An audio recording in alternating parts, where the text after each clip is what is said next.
as we keep chugging along on this 2022 preview, we've got the tight end.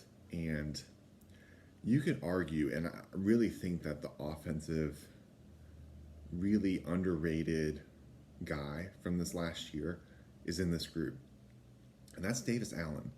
And I'm, that guy just, he just goes out and plays football, and you just love to watch it. You're a guy who just, you love to have on your team.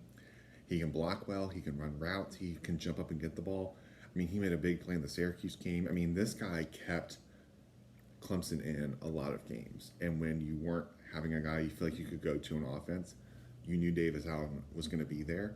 And even though the stats aren't always like they're not the most standout things. It's only 200 yards, 3 touchdowns, 7.4 receptions. He's a guy that was a go-to and just a big-time player.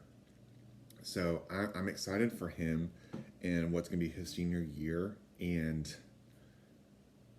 just what's to come of it. And you're going to see, I think, using him more dynamically as you can use him in the blocking game, have him go out and make those kind of critical receptions. He's a big like third down receiver for sure.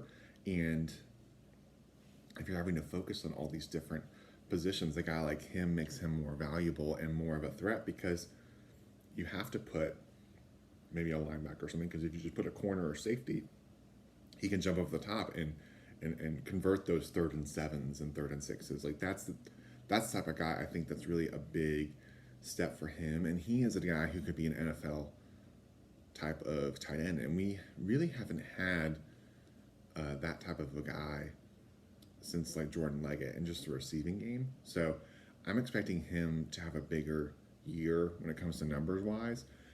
And another guy pushing for playing time is Jake Bringstool, the freshman wide receiver.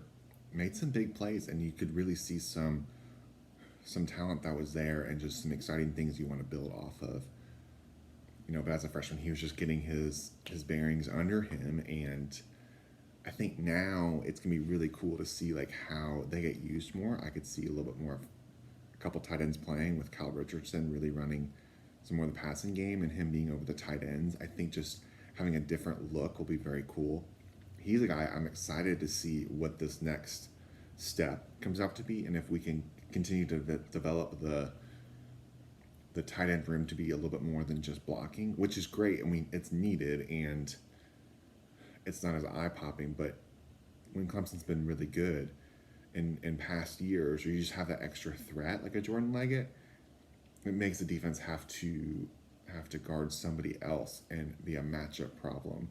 And I'm excited for a guy like Jake to really see what he can do in year 2 and just under a new, more improved offense.